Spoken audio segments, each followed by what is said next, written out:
صحیح ده سره خلاص شو که کوم معلومات راکې دا تاسو ته پیسې راکې ښه هر شی چې لرې خراب معلومات دي کنه خلاص شروع نه ته خو مونږ سره ځې که نه ته راځه نه ته خو دې ته لاړ هر شی چې کوې دی وکړې زه یې مولۍ سپینوي که We're exiting out this way. خپل په کلي کې موږ ګرځېدل دا اوس ته د غونې د خپل د اکا زامن یو بل I'll take you to each house. These villages, we don't know them. نو خو داسې نو زموږ ته ځاني یو خپل په کلي کې وګرځو Take these guys, put them down there. تاسو چا تاکان کوي ستاسو دوستونه دي یا نو خو موږ په دغه دي Yeah, it's pretty close though. They know we're here? Hey, is that our rounds outgoing or the receiving rounds? 203 was maybe 100 yards. Okay. Not even. Make sure they don't Building 203 us. 21, 24, 19, and 15. You're telling 203 rounds are about 100 meters off.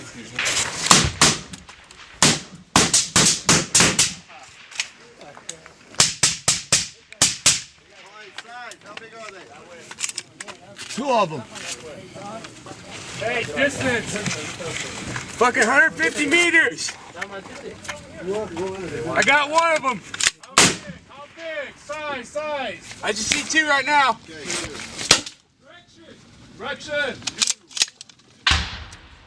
Butter. Still there?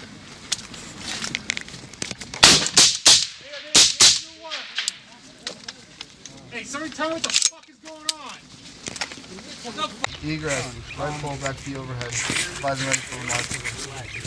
99? Yeah. Preemptive. Final attack heading south to north. ROE 421 through 424. Ground planner's call sign deadbeat 16. And I have to get approval from deadbeat 6 and from chosen 81. I'll let you know once we have approval. 62570. Line 7, talk on. Line 8, closest friendlies, south 200. Line 9, right pole back to the overhead. Remarks, final attack heading, south to north. ROE 421 through 424. Ground commander's call sign deadbeat 16. Here, smoke this. You feel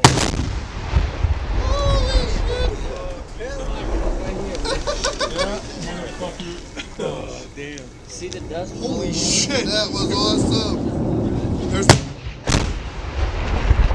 That's just one of my PDH yeah, it was like white. It was like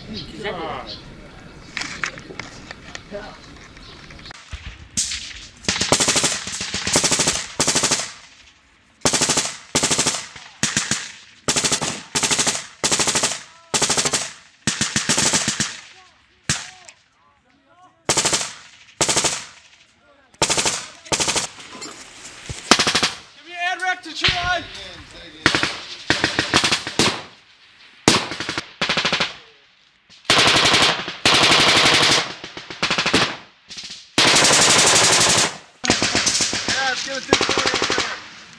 Hey, we got a spot for 240 over here. Come up 203! I know, it's on the road. Hey! What's up, Timber? What? Down up here. Yeah, there's a ladder right there. We get on the roof. We're already taking pretty active. Get it, everyone.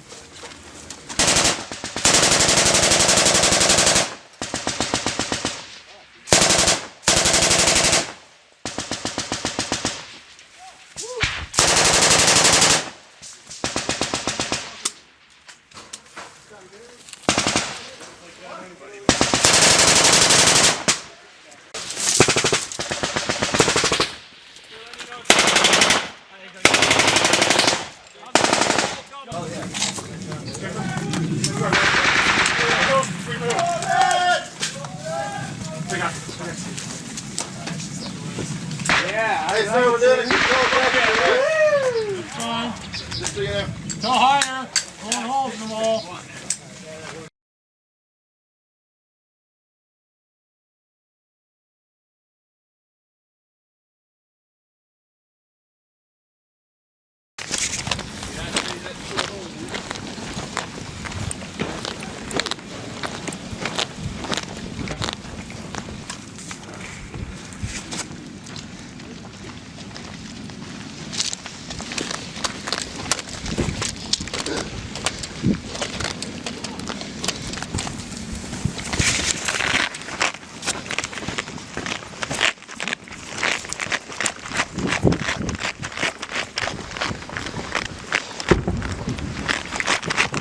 RPG!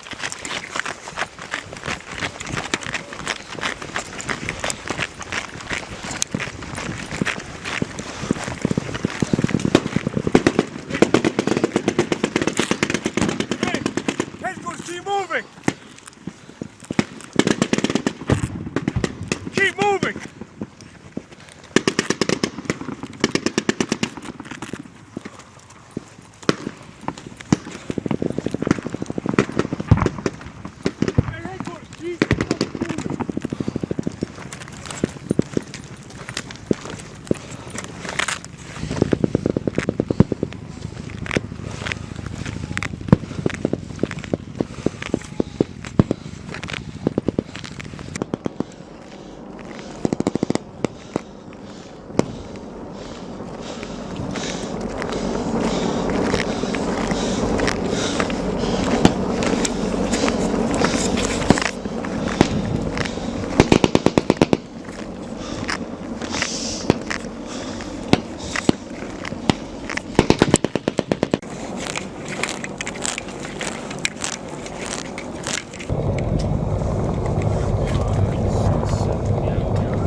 All the way down, dude.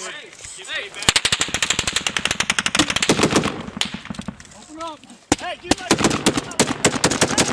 you want to hill. Oh. Get down, dude. Hey, stand by. Hook, distance. Hey, hook, hold up, Smith. Good shot on there.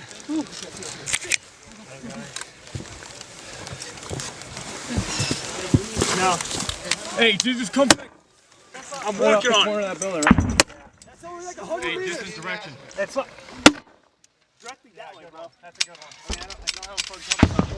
RPG. Hey, Ted Birds, you getting I'm trying to get a grid right now. Yeah, corner of the building.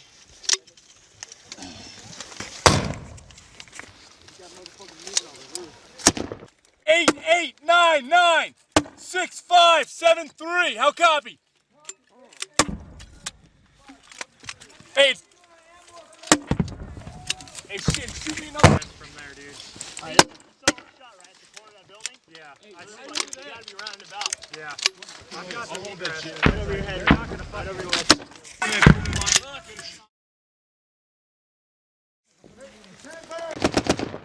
Hey, sir.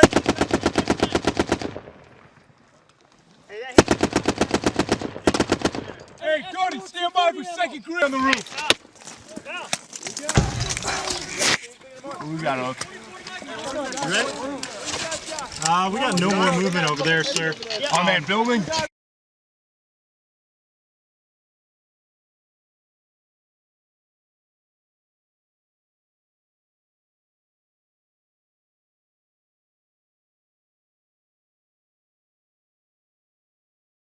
Come in. Hey, Gunny, we're no longer taking fire From the building to our west, dude. Oh, excuse me, dude. There's all egress now.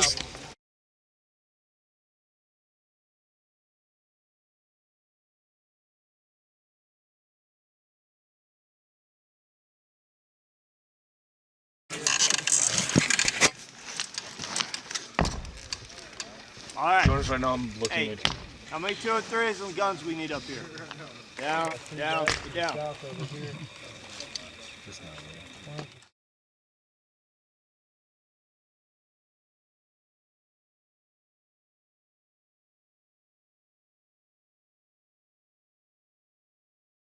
I can't really tell at which yard line they're moving on. Yep. Hey, you see him? They're still looking at us. What's going on?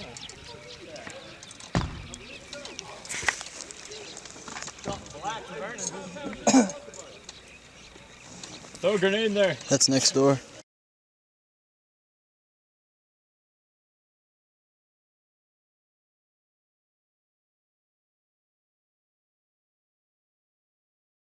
Pound over.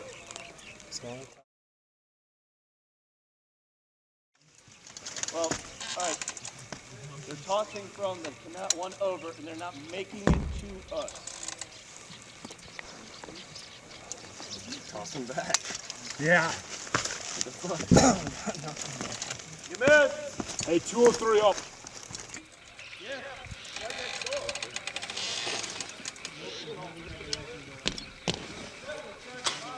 Hello. Heads up. Alright, I got one. You cleared hot. Alright. Stand by for shot. Stand by for shot. Faster shooting spotter.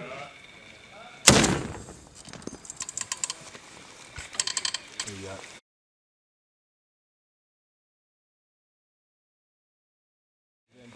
Ow. I get you a trick.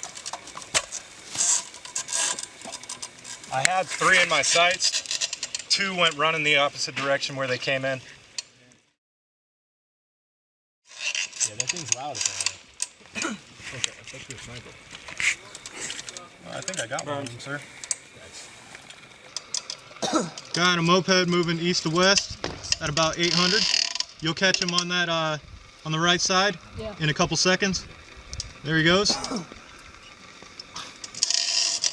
Talking about the moped? Mm-hmm. Yeah, don't engage that. Now, dude started getting off the moped and then turning tree lines. That's not good.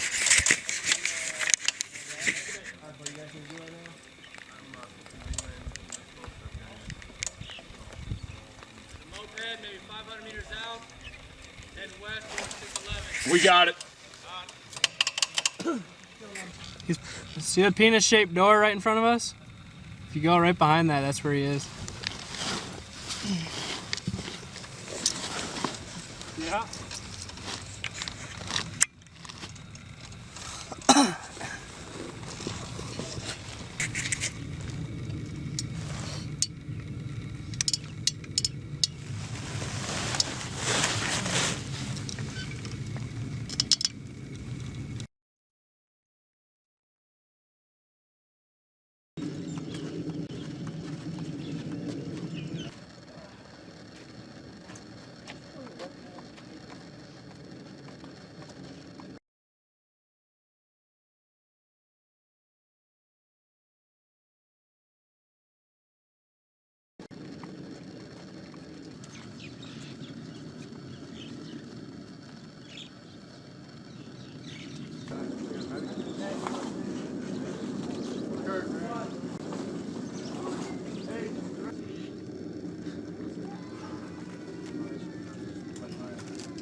You're asking about that wall which are going.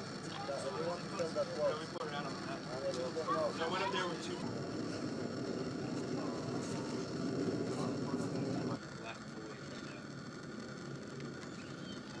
So 2, 3.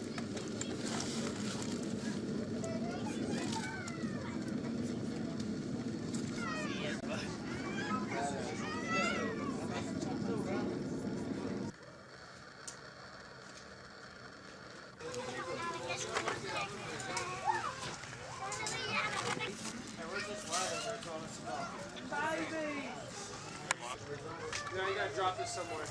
Right here. Drop it right here.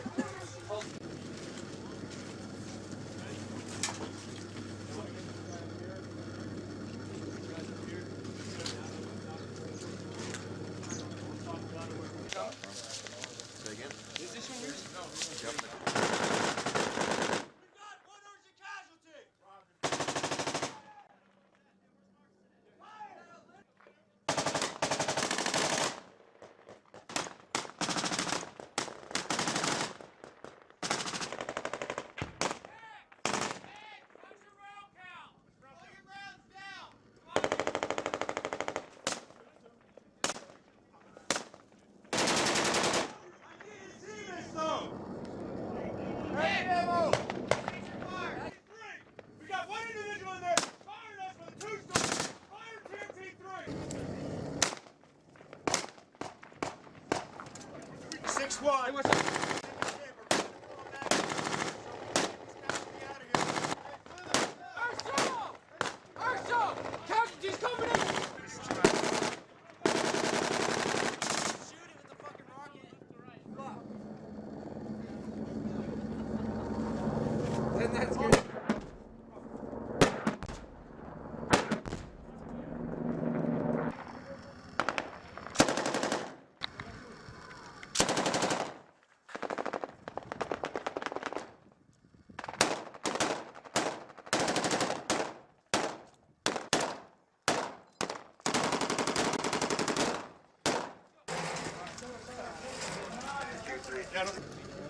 You can win. I mean, I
Mama!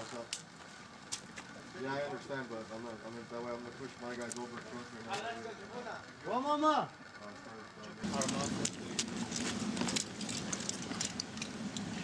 Oh, there goes walking the kill, man.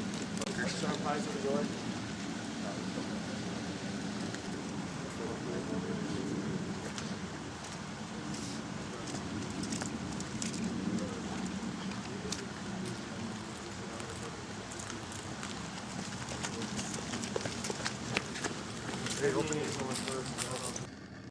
Somebody's trying to go across the bridge.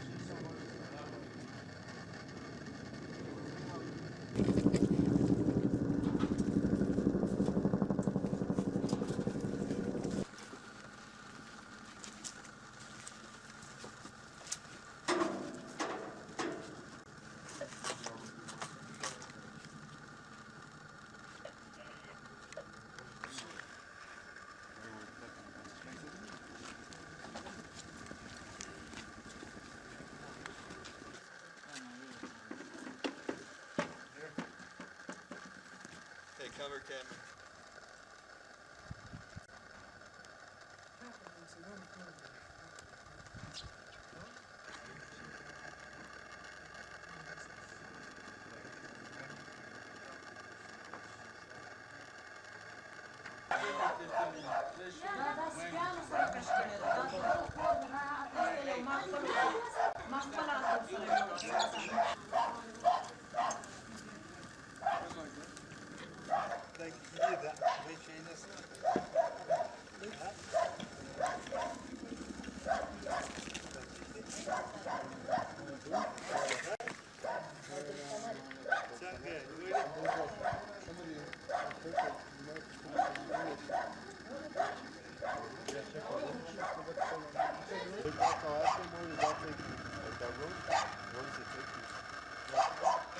Yeah, because it curves around the building. Ask him what he can do.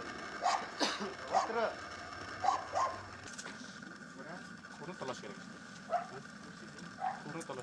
Go.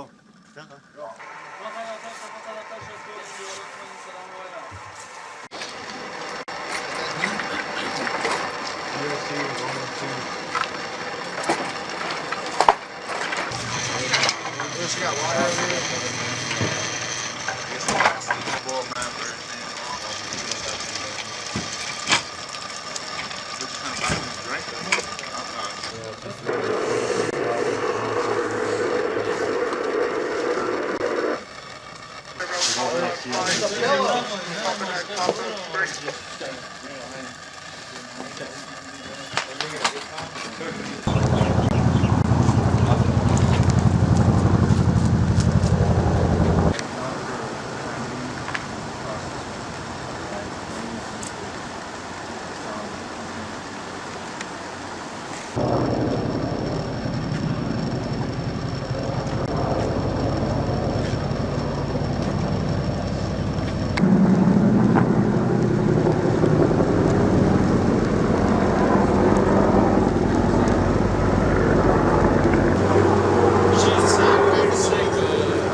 Doesn't matter. Doesn't matter.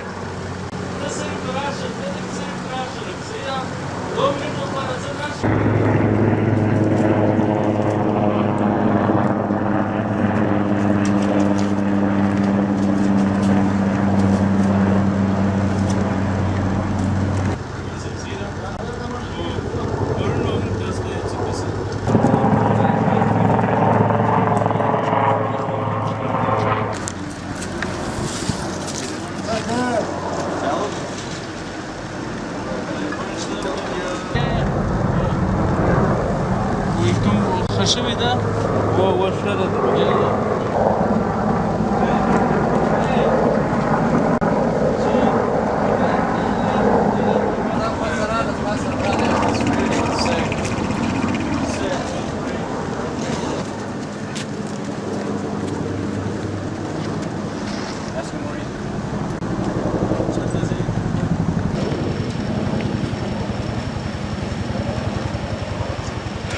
He said, when you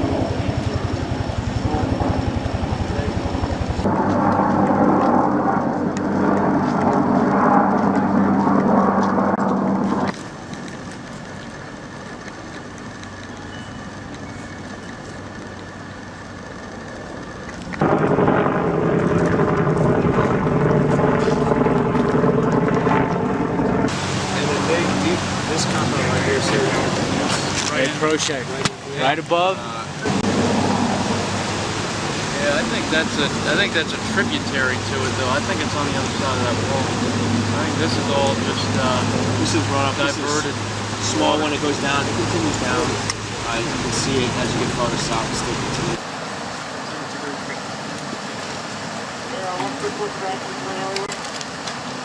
We're going down there and we're going to check it out again. Someone's go with me. You get check.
Yeah, alright, now to the base of the wall where the tree is, look to the right a little bit. Does that look like a hip?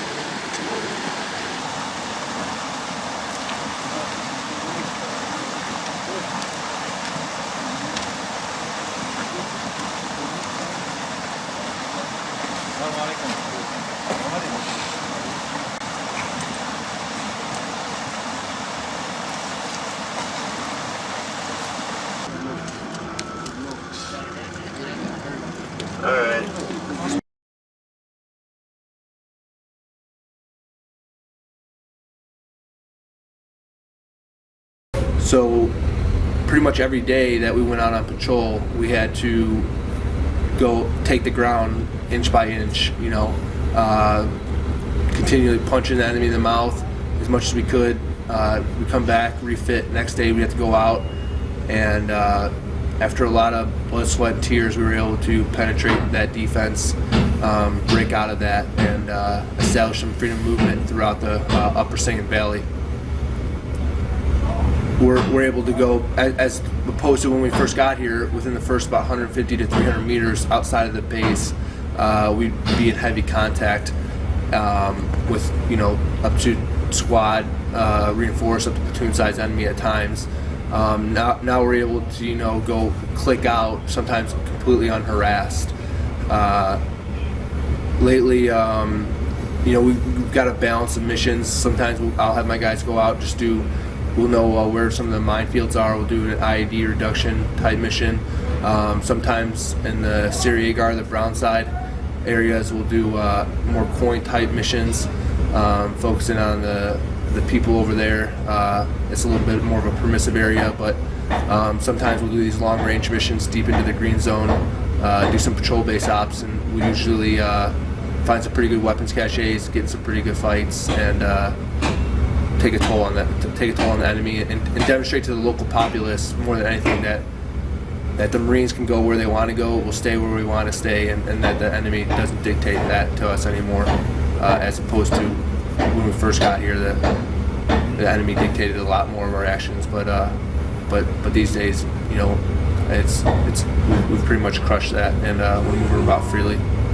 Absolutely. Initially, you know, the Taliban had their own rules of coin that they were following, and they wanted as minimal amount of damage to the populace, just like we want to minimize damage to the populace.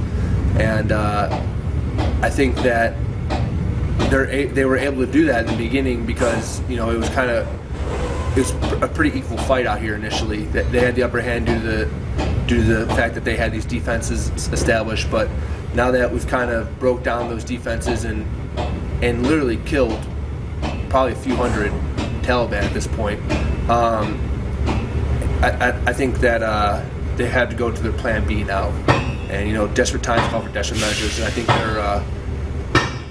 we smashed their OODA loop so many times that they've got to take another course of action now, because the people can see that, you know, the Marines do what they want at this point, and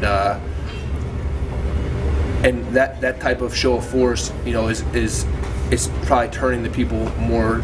It's more appealing now to the people to side with coalition forces. So the Taliban, pretty much, I think, out of desperation, is now turning more towards a murder intimidation campaign. Lots of threats everywhere I go these days. People are, when I talk to, you know, the locals, they're just talking about how, you know, we want to come to the post, we want to come to your medical initiatives, everything, but the Taliban says, you know, we're going to kill you. The Taliban puts IEDs in and around my house. I want to come talk to you guys. They do it all at night, but if they see me talking to you, you know, they're going to kill me. So it does seem that these murder intimidation campaigns have ramped up, and I would say that, while it's unfortunate for the local populace, it does demonstrate that the Marines have the enemy on their heels right now. I mean, I've seen Marines when we've been trapped. We were in a U-shaped ambush, and there was enfilade fire down the canal we were in, machine gun firing positions on each side, and literally every square inch of where we were was getting raked by enemy PKM fire. But it didn't even faze these guys. You know, they just jumped right out of the safety of their own cover onto an uncleared pass, returned fire, suppressed the enemy, you know.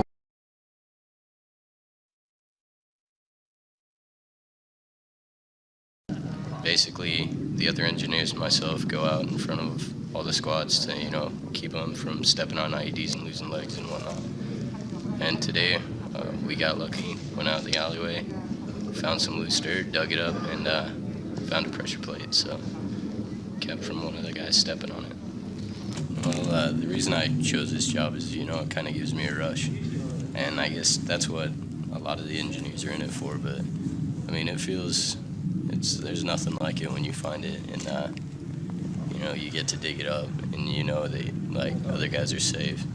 You don't have to get them rushed home and have to tell their families that their legs got blown off or anything. So it's a really nice feeling, you know.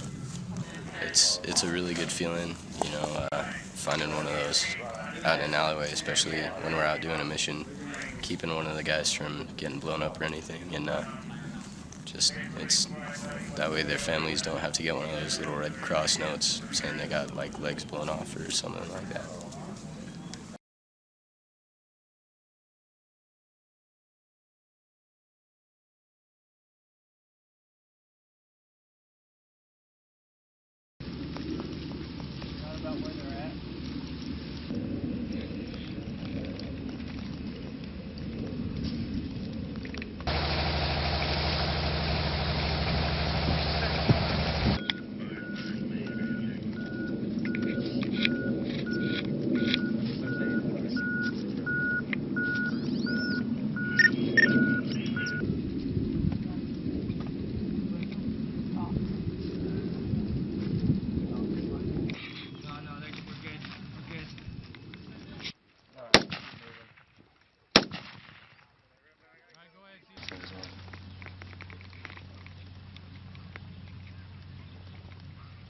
That was northwest. Yeah, northwest. Roger.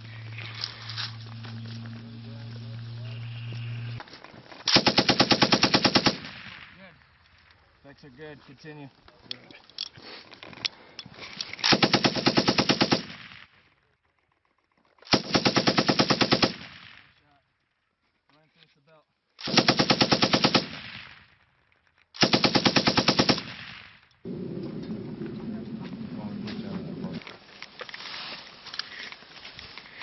From the north, and I'm gonna go. Yeah, it's an RPG.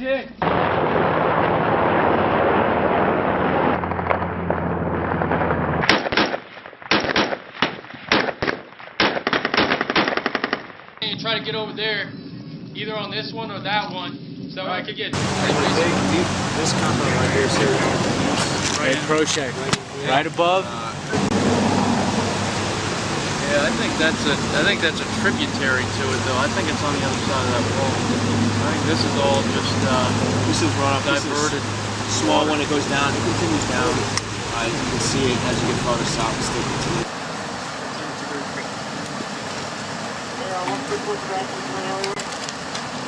We're going down to check it out again. She wants to go with me, and you're going to check.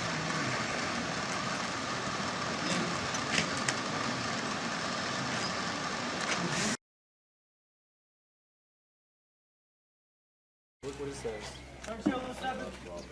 Yeah.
Pretty sure about that.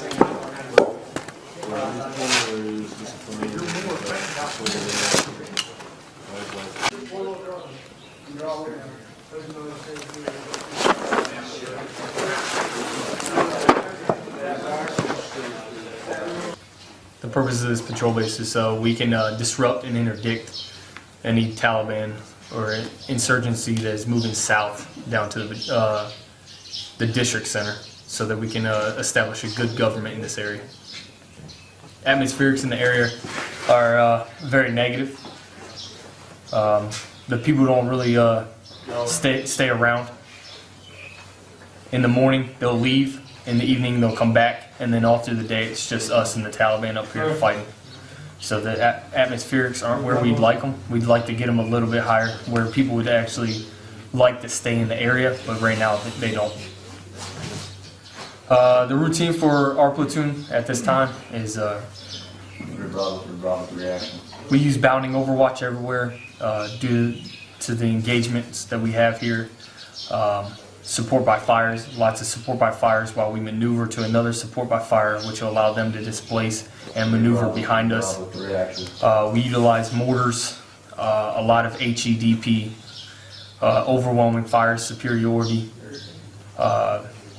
wall charges to make entry into compounds to allow us so we don't have to walk through danger areas and such. That's normal for us to maneuver around this area. The fighting in the area is getting better. Before, we couldn't come up here without getting engaged by a lot of individuals. 15, 20 guys would be engaging from several different locations. They tried to get you in a U-shaped, O-shaped ambushes. But recently, due to we've been taking the ground faster and faster, they've had less time to set up. So we're getting engaged by 3, 4 guys at a time, and they only shoot a couple bursts and then they leave because they know we're going to kill them. Our mission is to disrupt. Not to allow the enemy to maneuver as much as they would like. They want to maneuver around us, set in IED belts. They want to attack. Our mission when we patrol out of here is to disrupt that, catch them in the act of putting an IED in. Catch them before they can shoot at us, shoot at them. Kill them before they can come kill us. Up here, there's the 3-block war, or the 3 stages, clear, hold, and build.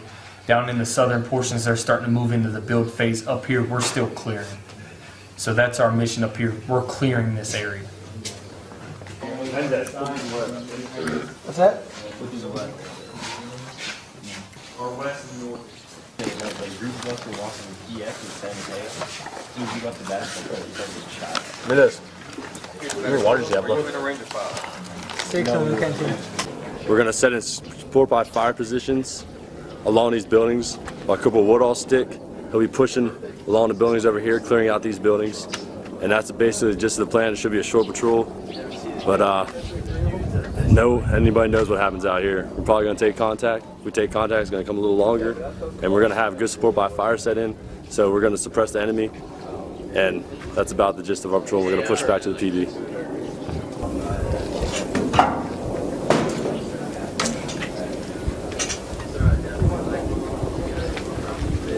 Hey, hold it back. Hold up. What's up?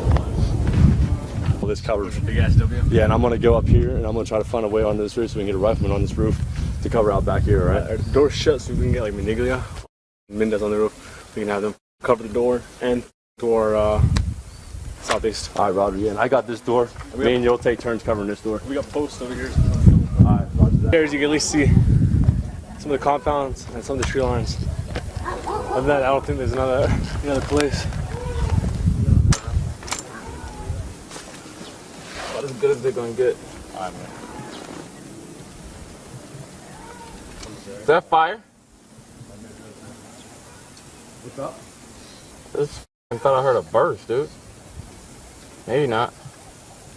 Hey, just let me know if you can see anything up there, because I can't see anything from the doorway. Confirmed friendlies in building 3-6 and friendlies in the tree line between 3-6 and 3-7. Rogers, copied. Friendlies in building 3-6 and tree line between 3-6 and 3-7. All right, we're good. As soon as this target gets spun up, we all can maneuver. You guys need to be prepared to suppress for them, and then we're going to fire this target.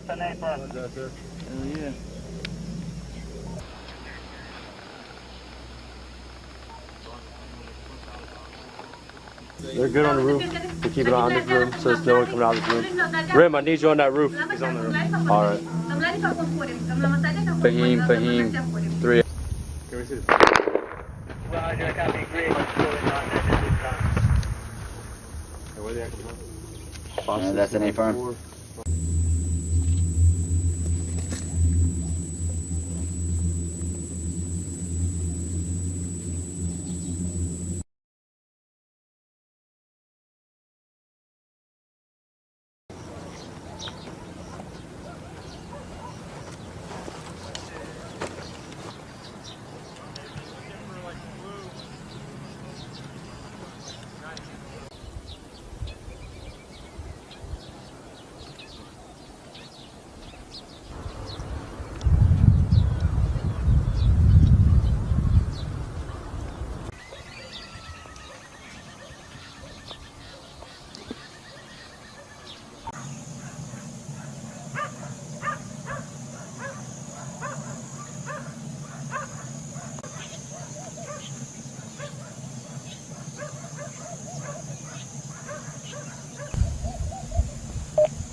Ramos is Miles.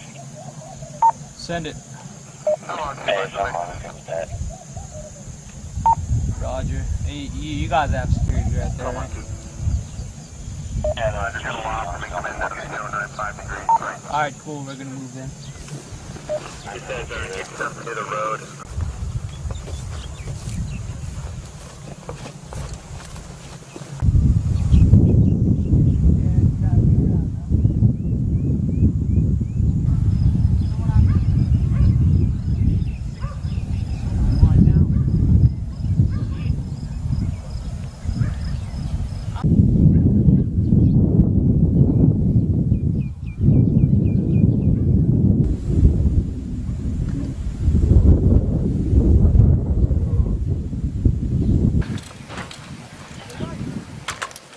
How's the second one?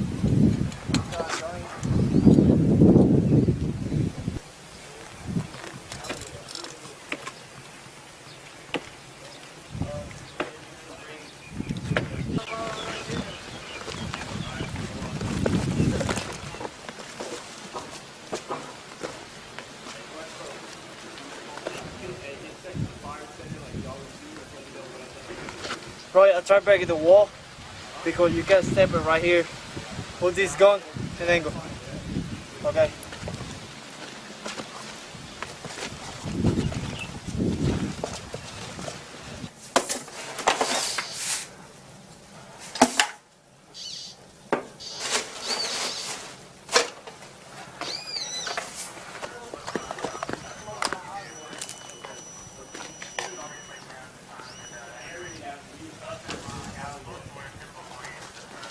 Really not good at all. There's no stability on 6'6".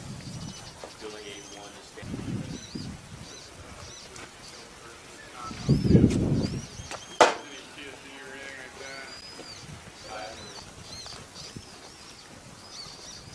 Hey, I swept all the rooms out. Yeah, I did too. Oh, you did too? The mission of today's patrol was to locate and establish a new patrol base to allow us to operate patrols out of.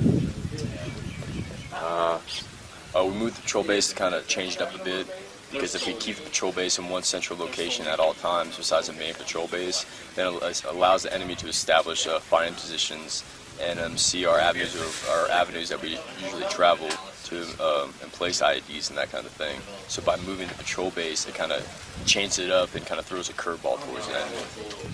The reason why we did that is because since we've been operating so far up in the north, we've kind of been neglecting the western portion of our AO, and a piece of that we've already cleared and are establishing good relationships with the people, trying to find teachers to work at schools and those kind of things. So what we did was move the patrol base further south to allow us to easier interact with those people, and also it's just to the kind of the west of our patrol base along a tree line where we know there's enemy activity trying to place IEDs.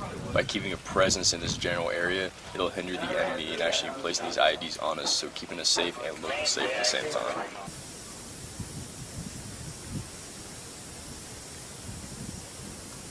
I'm telling you, as soon as we get released for Livo when we get back, I'm finding a motherfucking ride with 7-Eleven.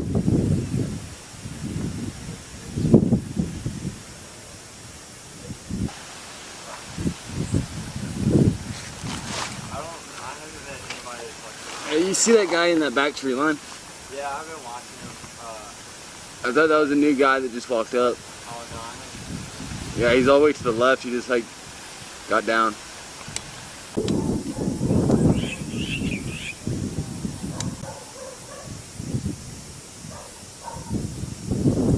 Yeah, hey, he walked into that tree line.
Right now we're clearing cluster in Papua New Guinea for Taliban gear, things of that nature, and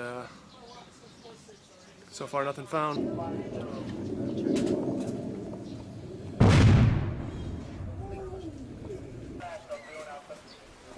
Hey, can you pop that door open?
Ceasefire!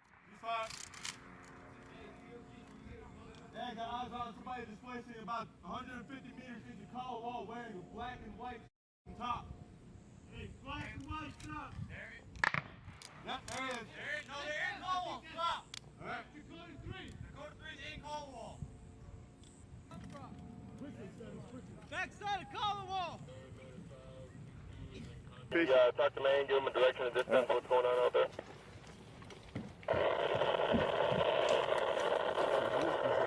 Dakota 3, Blackfoot 2-2.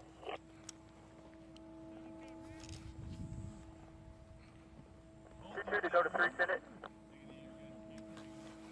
Yeah, we had some rounds impact by us as we were exiting Atoll. What's your position? Keep your eyes open. We had brief eyes on the shooter. He's directly north of Callawall, just north of the Mississippi in the thick tree line. Same place we took contact from last time. We're going to be sort of maneuvering out that direction. I need you to cease all of your fires, orientating towards the northeast. Roger. All right, hey, if we take fire from there, light that fucking place up. Dakota 3's nowhere near there. They're on the south side of Caldwell, all right?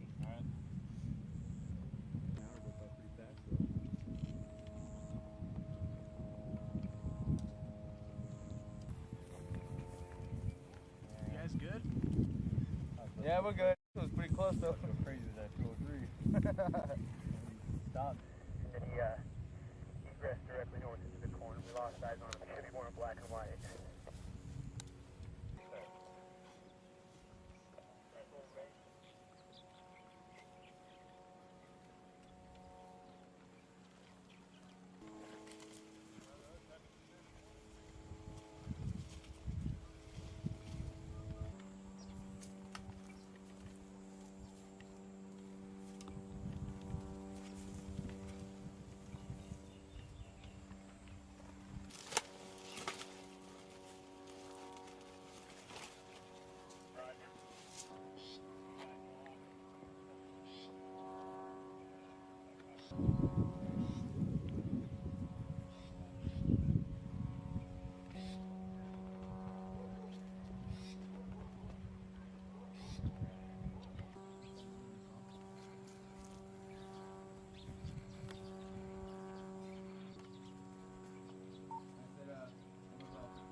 We'll give about 5 more minutes for Alpha to push up to Quebec 1 Bravo.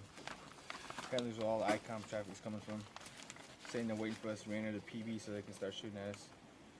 Bravo's gonna push it, Alpha's gonna push to 92, 93, and they're gonna hold there. Once they get set in, we are gonna start moving from 7-6. We're gonna unmask, start pushing down along the Mississippi down south. Stay into the defilade, push out to the back side of it, the back compound where we gunned down that guy.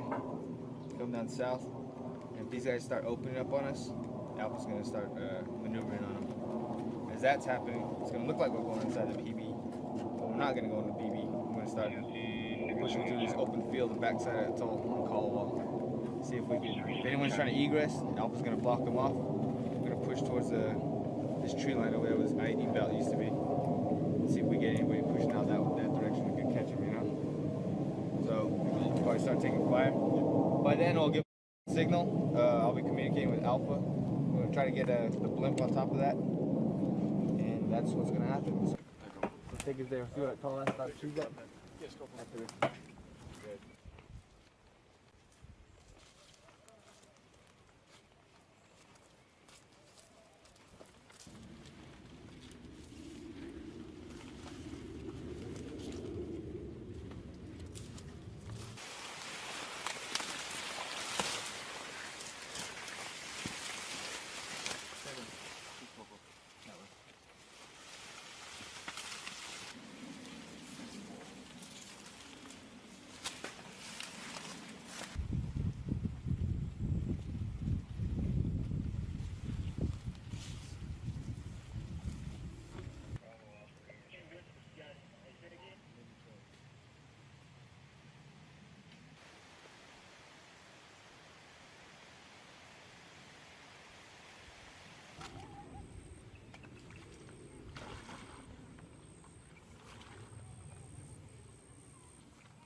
I'm gonna get my tracers for you.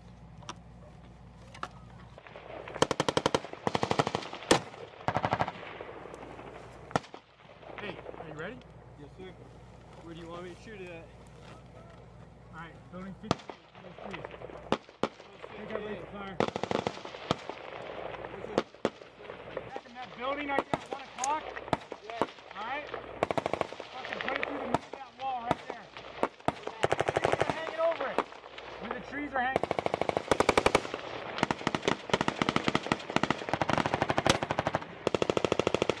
Alright, right there. Fuck it!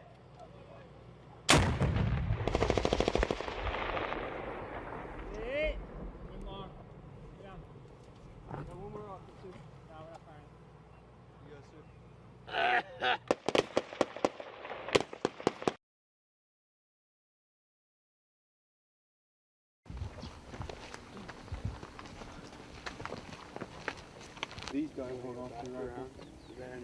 On a hilltop overlooking the green zone in Sangin, Afghanistan,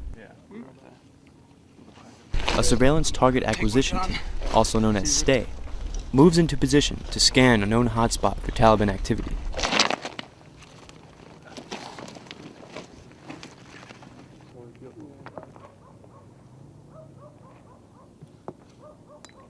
Right over there where you see the open between the tree line, that's where they usually have meetings. They move from that area down south, so be watchful of that area down there. Their targets are two men who were spotted shooting at Marines the day before. Basically, we were watching this hotspot. We've gotten a lot of reporting from historical firing points, so we wanted to go take a gander at the area, see what's going on. About two and a half hours, we spotted both the individuals. One was heading south, one was heading west. I didn't have observation on the southern man, so I kept my focus to the north. He came out once, disappeared into a compound, came out again, went into the corn. Okay, I see him. Came back down the trail, was looking up, kind of turkey peeking, started walking back towards the corn, and that's when I engaged him. He went down in the first shot. Statistics show that about every Taliban sniper takes down saves about 3 Marines' lives. So that's really, at the end of the day, that's what our job is all about. It's saving Marines' lives, and it's something I take very seriously.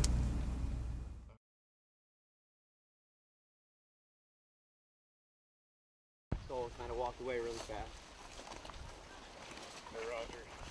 Marines with 1st Battalion, 6th Marine Regiment take over an abandoned compound in the kinetic village of Pote, Sangin District, Afghanistan.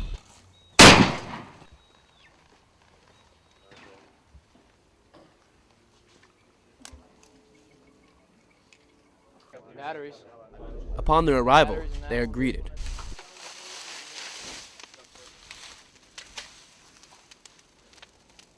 with an attack by the Taliban.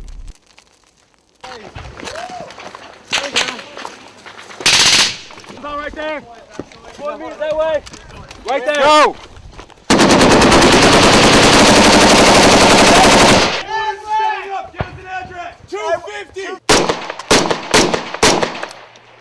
Coming out, we kind of knew that we weren't welcome in the area. The attack cracked off about 7 o'clock.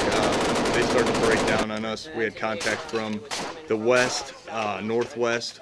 We had it to the southeast, and then a little bit coming directly south from Taliban Highway. I think they're trying to test the waters, see what was going on, feel us out a little bit. We responded well. Mortars had eyes on a guy in a compound. We knew the compound was abandoned. As soon as he got in there, and then 2 more fighters filled that compound, we had direct line of sight to the compound, and knowing that no one else was going to get hurt in the area, we cleared a 60 tot. They dropped 2 rounds on that building. Yeah! Hey, get another one on it! Let's Get go, another go. one on it! Fine! Yeah, stable. Hey. Yeah! That's weird. Marines responded great. They've been responding immediately, that's all I can ask for. With a quick reaction by the Marines and spot-on mortar fire, the attack was successfully repelled.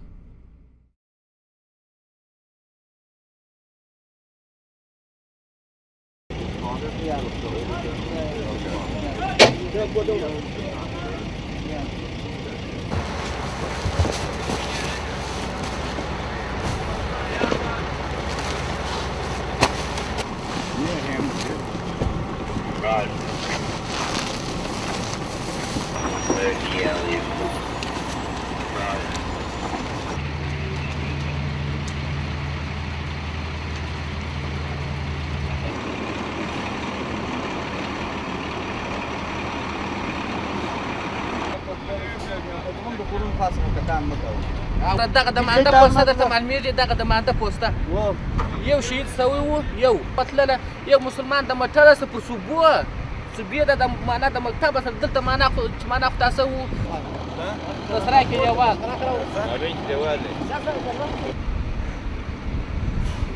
Coming here and take over this compound and set up a BB chill base. We need him to unlock the shop. Hey, no Marines are gonna touch any of his. Yeah, we're not gonna take anything. Right there. Down there.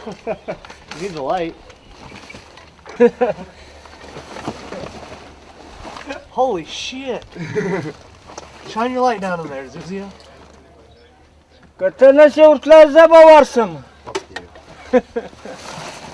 What's it for? Where's the trip at? What's down there? Nothing? Normal sized room, just on the ground. He might care for Taliban fight. He staff the children. Is that the only thing he uses? That we can destroy them before somebody gets hurt. It's okay. There's a couple here today, will he be able to show us where? So bad. I just want to live in it.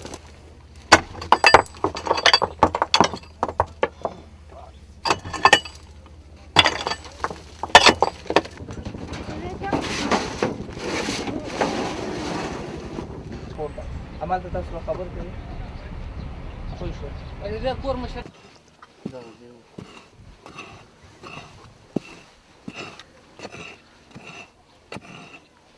يقول له وضع الخان تدغ جاور تاسع بوريك زفتي خطاك يا سيدي وضع روز انت بوريلو وجوده وجوده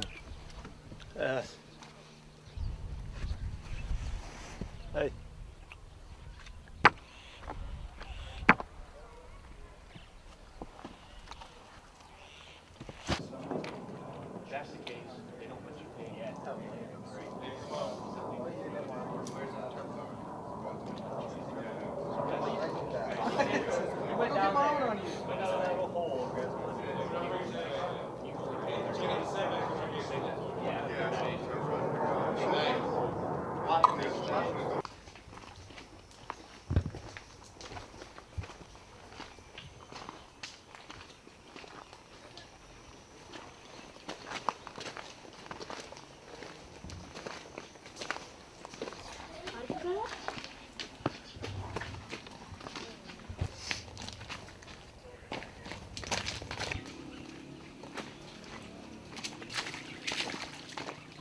Got you.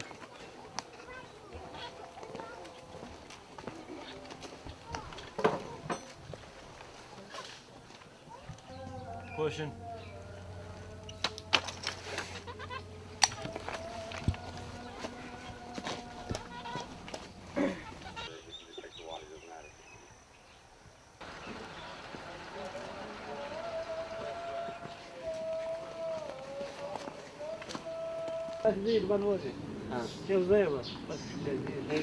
He has the two small sons like him. One is he, one is other one. And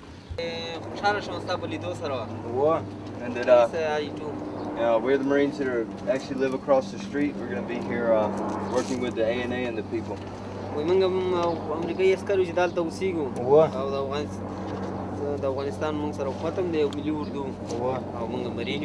And that I'm one of the commanders that live over there.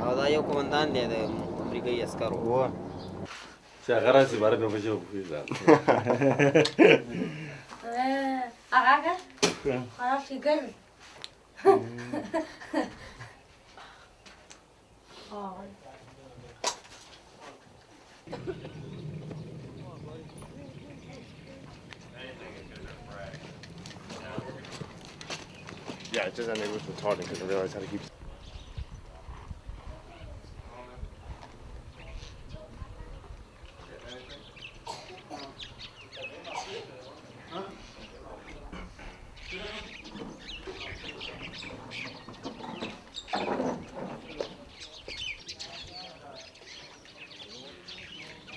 Hey, somebody just go in there.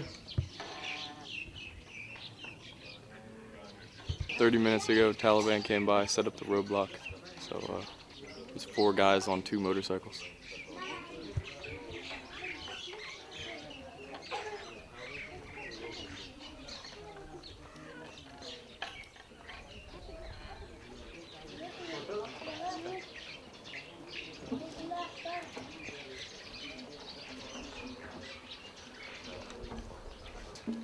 Right when you hit that spot, you got a tree line that comes like this, and a cave in the building. It's murder hold.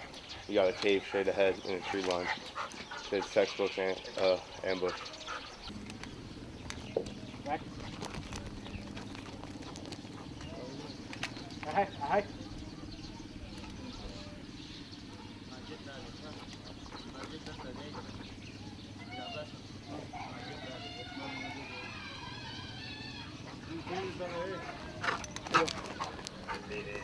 Here.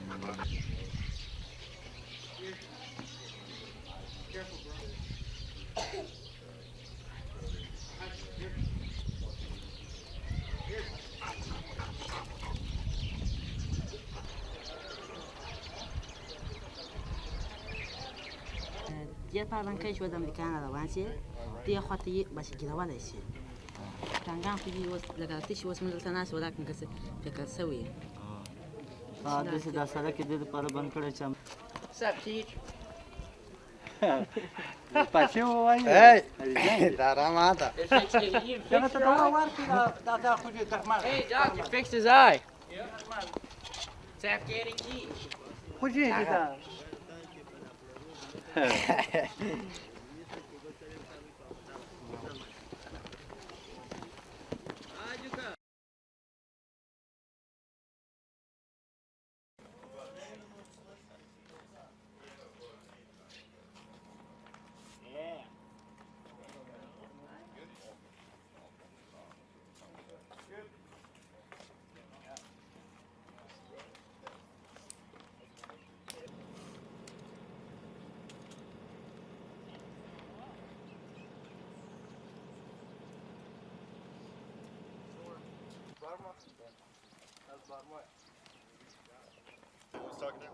Well, Clint, we had a pocket at the beginning because we got him when he went to his chest. All right, order of movement. Hell yeah. Remember that? Yeah. All right, that's how we'll go today. It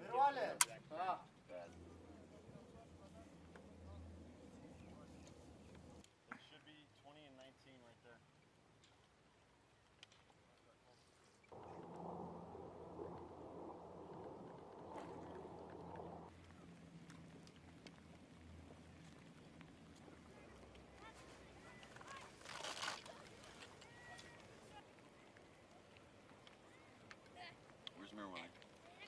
Will you talk to these guys? See if they know anything about the people that live in this building right here. Okay. You see what I'm talking about? Yeah. And then ask them if they know anything about mines or IEDs in this tree line to the right of that building. Okay. As we look at it. You understand? Yeah. All right.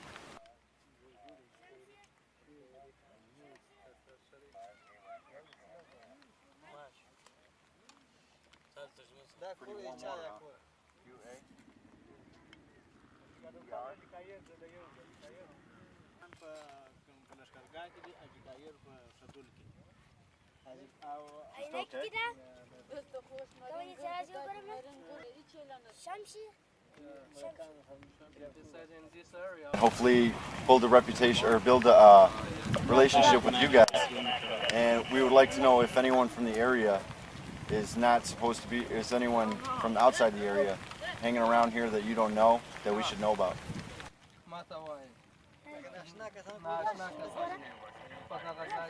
Stationary talks to some locals.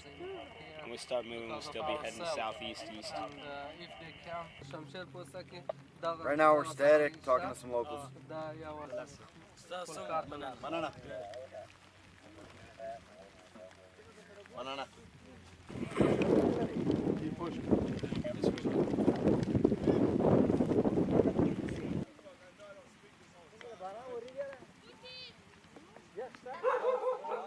Actually, keep pushing inside the Wizard of Oz doors. We're in high mark now.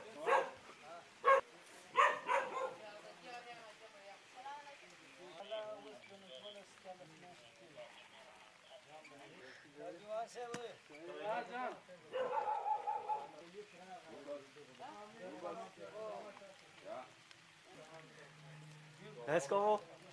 Dinner.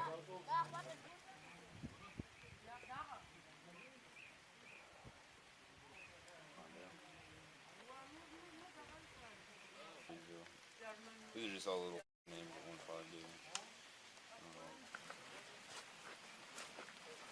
watching his steps.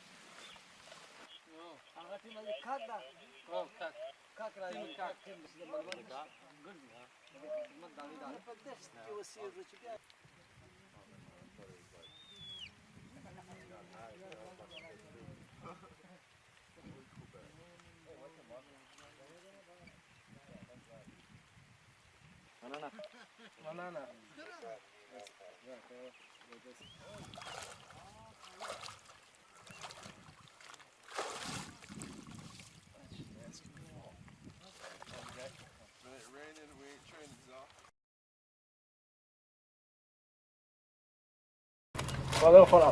We're not gonna be over there 24 hours, so that doesn't apply to us. No, Matthew's got him. Yo. Oh, hey, remember your routine RPG cache right here, like 611 this and that? You're like, we used to like walk around Raccoon by yourself. So I was like, I would. Well, that's not. Just get you just see 10 years in the Marine Corps, you get partial retirement at 62. We're just gonna follow behind their Vic, man. I don't really know. We're just gonna follow behind their Vic, and then we're just gonna set up security while they clear the tree line. Yeah, I We know. don't have any damn saw gunners. Where's our 13th dude?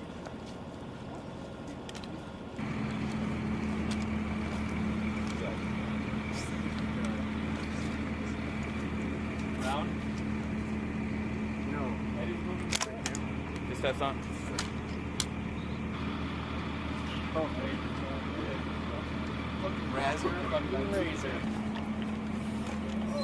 Stay behind Eddie. We're gonna jump the Heskel. Here he comes.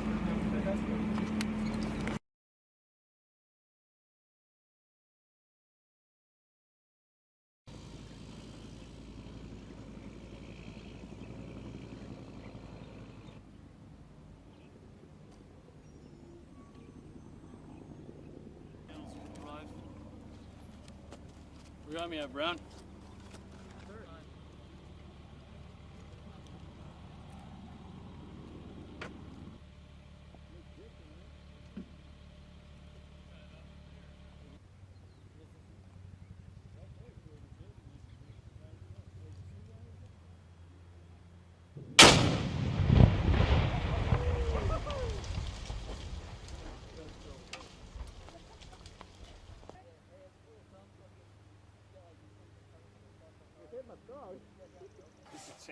Allison and them, all those guys.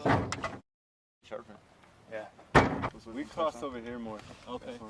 Closer to those rubble buildings. All right. Let's at least get you guys into the field. Right. And Yeah. the fields, I wouldn't go any further right. Not right now, it can't. Oh, no, not right now. Some other time. That's safe for him. Oh, That's on. Do I need to call in for this one? Roger. Hey, Corona. I've seen you put that dog out there like 150, 200 meters. Hey, Padilla, get some dispersion. Hey, take a look at the tree line.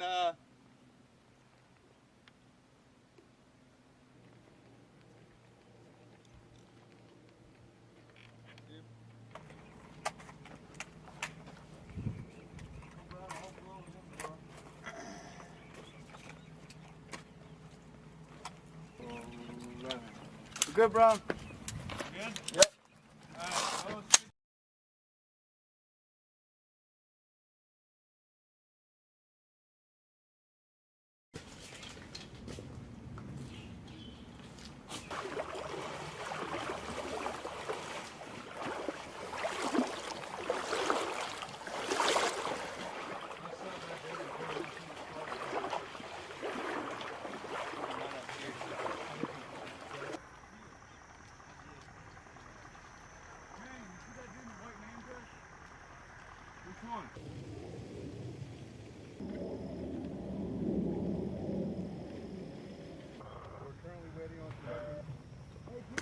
Got it.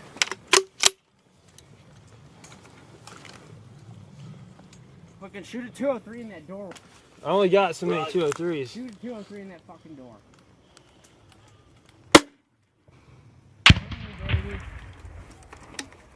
Oh, that one? 4-9.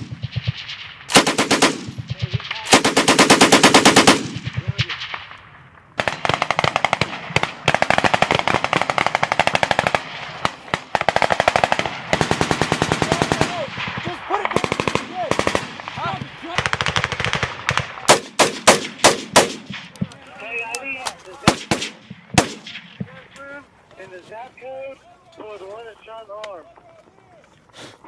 Sierra, Hotel 2341, it's Scott Harper.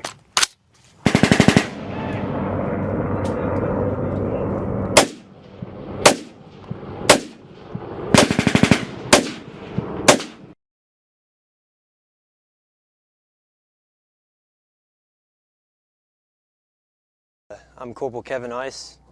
I'm a machine gun squad leader. Alpha Company's mission here in Sengen is to secure Route 611 so that they can transfer a turbine up to Kajaki Dam to provide power for all of Helmand Province. So we're just running patrols out, making acquaintance with the locals, establishing a base of friendship, letting them know that we're not here to hurt them, that we're here to provide them with security.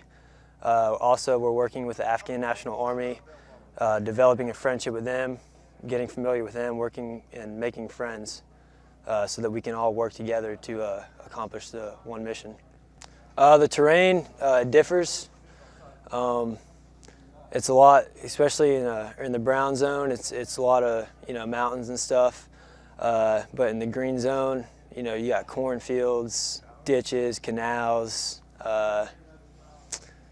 It all depends on what area you're in.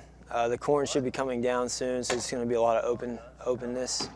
But it's a lot of trees, a lot of farmers working constantly. So sometimes it's a pain, you got the wadis here, the canals, they're not too deep, most of them. But when they irrigate their fields and stuff like that, it's really muddy, so it makes it harder to maneuver. The corn is kind of a pain too sometimes, but we can also use that to our advantage for cover and concealment. So, kinetics with the Taliban so far, I've been in one firefight. Having all the locals here say that the Taliban doesn't really bother them much, but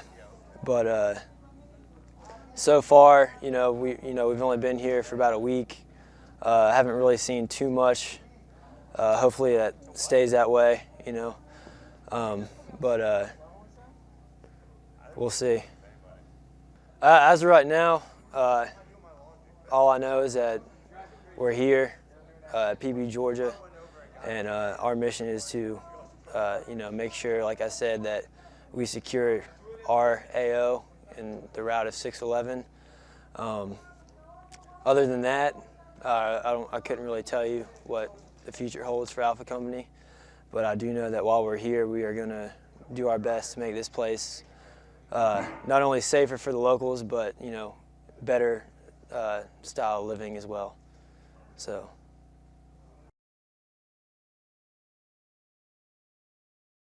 Well, it was actually 1-5 was my old unit. We ripped with Blackfoot, which is Bravo 1-5. Partially the reason why I came out here to 3-7 Kilo was just that simple fact that I share a bit of history with 1-5, and they're very helpful. Their squad leaders very knowledgeable. Sergeant Marlowe, Sergeant Nelson, Corporal Mullet, all very knowledgeable beings. Passed a lot of the knowledge on, a lot of the key points and key terrain of the area, just how to maneuver, and things that we already know, but just to kind of refine them, make them a little bit easier, so that we're not roughing up guys and doing things that that you've heard of other units doing.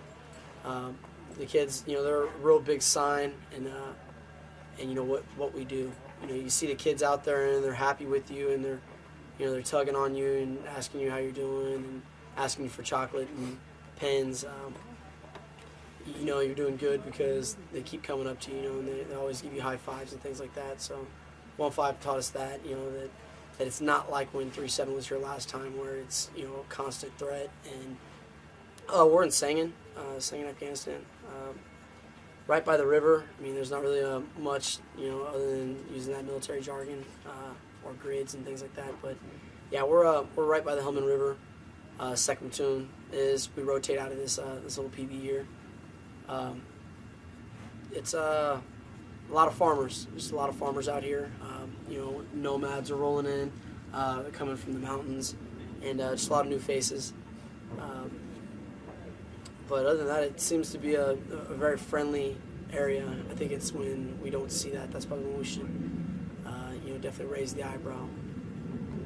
Through this deployment, we hope to accomplish just maintaining that security in the area. Definitely not backing down or stepping back from anything.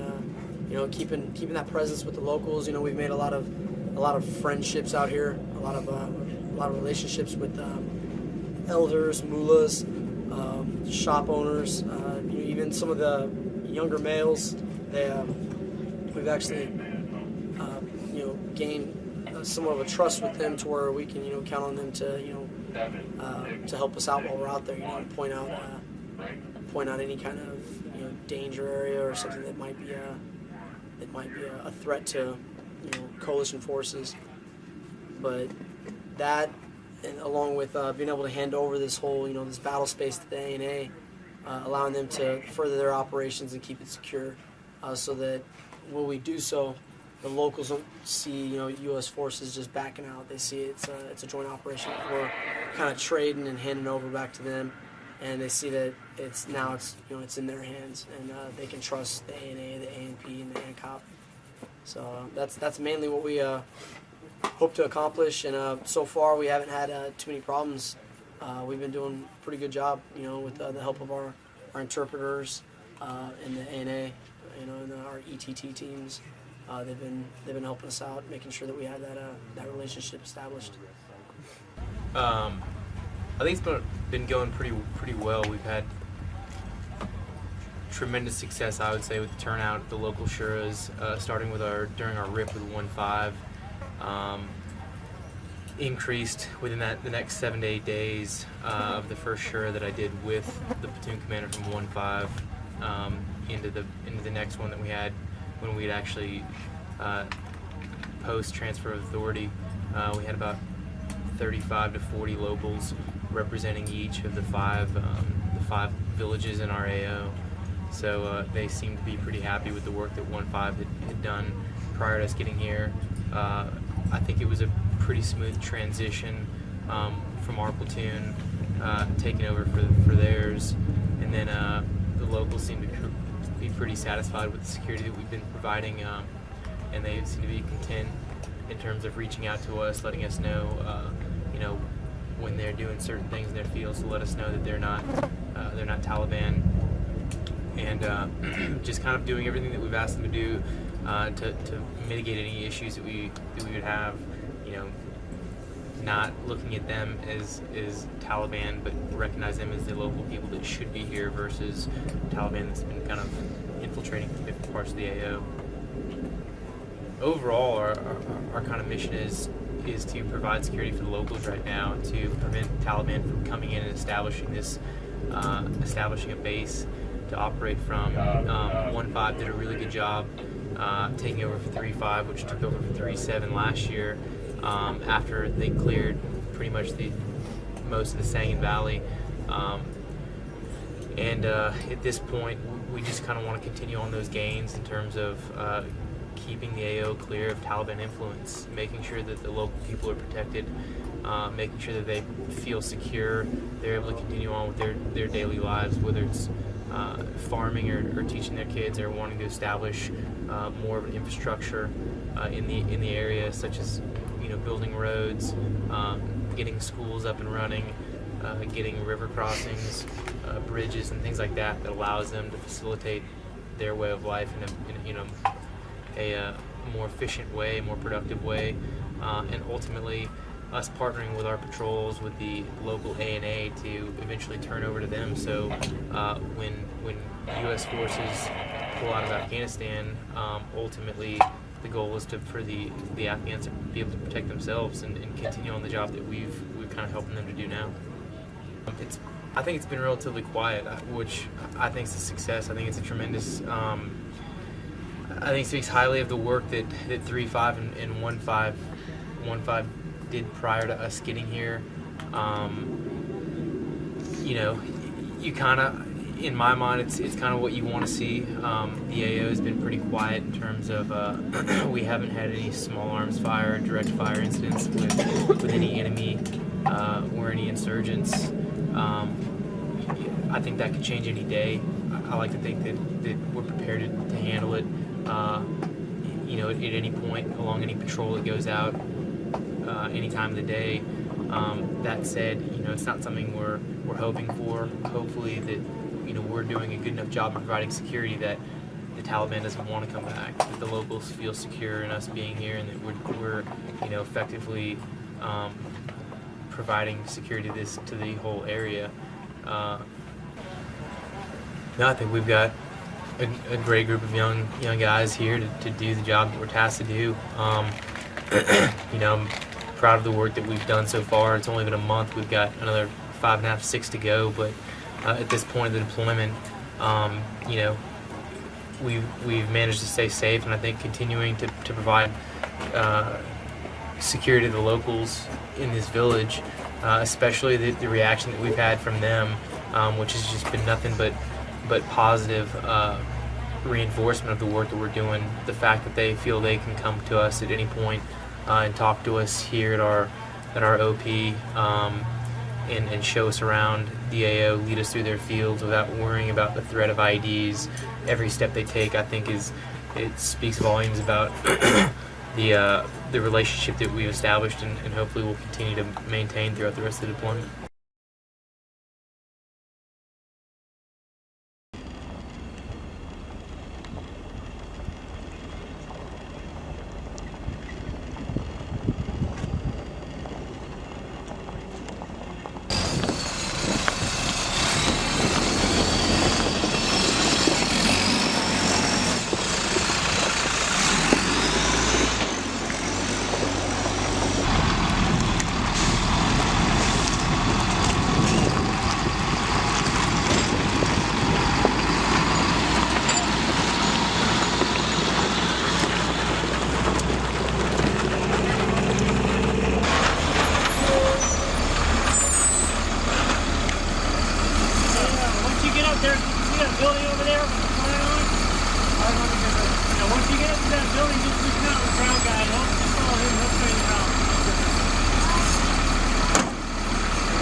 I'm Captain Anthony Barolletti.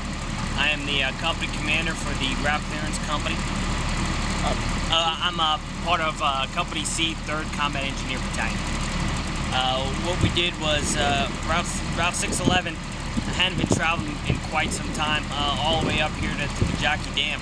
So my platoon here was tasked with clearing the route, essentially, from down from the Sangin area all the way up to Kajaki Dam, in order to open up the lines of communication in the area and allow the government infrastructure of Afghanistan to take root in an area that has not seen coalition force presence. So on the 14th of October, elements of Task Force 16, which was a task force that consisted of infantry, we had about 400 engineers in the mission itself as well, and they essentially started on the 14th all the way down at Alcatraz, just north of Sangin, and we just recently got up here to Kajaki. But it's not done. We still have a lot of work to do in order to ensure that critical line of communication up here to the dam remains open. We did have some enemy contact, did receive some IED activity. We found an IED, we struck an IED, we had some small arms fire along the route up. But like anything else, if you have a strong security posture and the Marines are doing the right thing, then everybody comes home safely, and that's essentially what occurred over the past couple days. You know, the Marines, Company C, 3rd CB, did a fantastic job out here. We had elements of COB-6 out here doing PB builds to make sure that we had observation all the way along a route that is, quite frankly, pretty dangerous. So the Marines are doing fantastic things, keeping each other safe, and partnering very closely with the ANA and the AUP and the Afghani forces in order to make sure that this area remains safe in the future.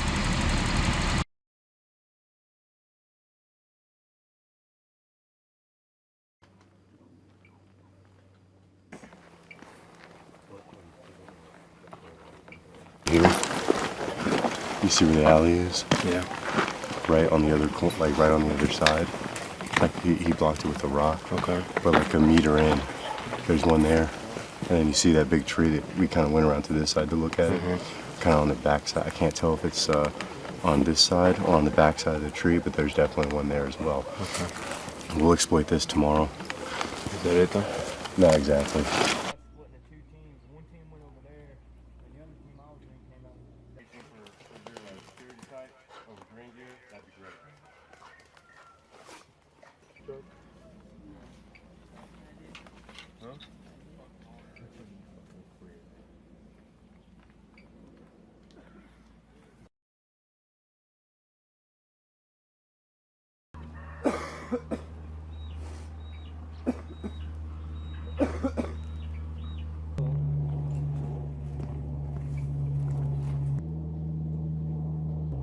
But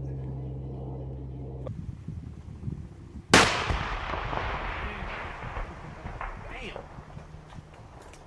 that was pretty rad.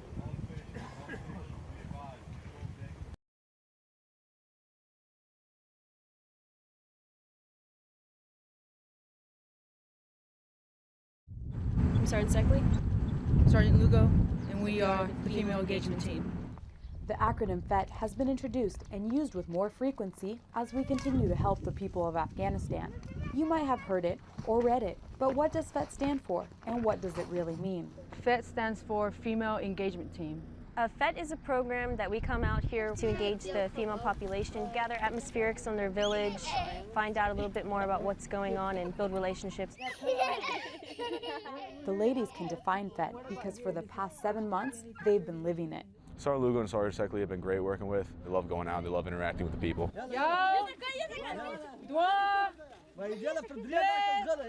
Using the female engagement team has been a good experience. This is my second deployment working with the FET, and I think it's a great asset to have as a small unit leader. It helps us gain access into compounds and villages easier than if we didn't have it. However, being part of FET is more than just a day-to-day mission. It's something to be proud of. I believe it's history. I believe we're making a change where there is, for the females in the military or for the women of Afghanistan. Female engagement team is an experience that you'll never forget.